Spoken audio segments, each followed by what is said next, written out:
Professor साहब, आपके कितने बच्चे हैं? मैंने कहा 3। उन्होंने फिर पूछा उनकी उम्रें क्या हैं? मैंने जवाब दिया 9 साल, 7 साल और 3 साल। ये सुनकर उन्होंने कहा, फिर तो यकीनन आप यूनिवर्सिटी से वापसी पर उनके लिए कुछ ना कुछ लेकर जाते होंगे। मैंने कहा, जी हाँ, बिल्कुल।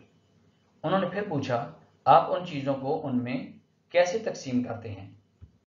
मैंने कहा, मेरा एक बेटा और 2 बेटियां हैं, और चूंकि बेटा बड़ा है इसलिए मैं अपनी लाई हुई तमाम चीज़ें उसके हवाले कर देता हूँ और उससे कहता हूँ कि उन्हें आपस में बांट लो।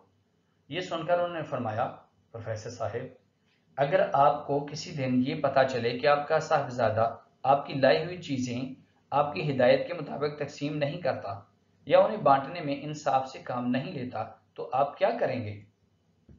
मैंने हंसते हुए कहा, अगर कभी ऐसा हुआ तो उसका हल तो बहुत आसान है। मैं अगली बार उसको सिर्फ उसी का हिस्सा दूंगा और बेटियों का हिस्सा उन्हें खुद अलग से दे दिया करूंगा।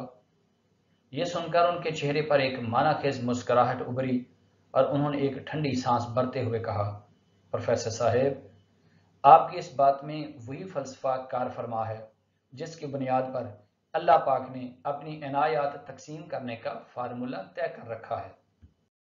अल्लाह पाक आपको जो रिज्क और नेमतें अता फरमाता है वो सिर्फ और सिर्फ आपके लिए नहीं होती, उनमें बहुत से लोगों का हिस्सा होता है, और जब तक आप वो हिस्सा उन हकदारों तक पूरी ईमानदारी और इंसाफ से पहुंचाते रहते हैं, आपको वो हिस्सा उसी तनासब से मिलता रहता है और आप भी दुनिया की नज़र में मालदार, सेठ, जागीरदार और सरमायादार बने रहते हैं। लेकिन जब उस तकसीम में कोताही या बदएतदाली होती है तो फिर अल्लाह पाक आपको सिर्फ आपके हिस्से तक महदूद कर देता है और इस रेल पेल से महरूम कर देता है। फिर वो रब्बे करीम वो रिज्क या तो उन लोगों तक बराह रास्त पहुंचाना शुरू कर देता है या उस रिज्क की तकसीम के लिए कोई नया डिस्ट्रीब्यूटर मुकर्रर कर देता है, और दुनिया ये समझती है कि ये सेठ दिवालिया हो गया है।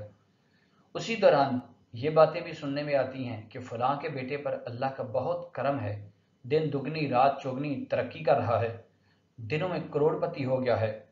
ये वही शख्स होता है जिसे रब्बे करीम ने आपको हटाकर आपकी जगह नया बांटने वाला मुकर्रर कर दिया होता है।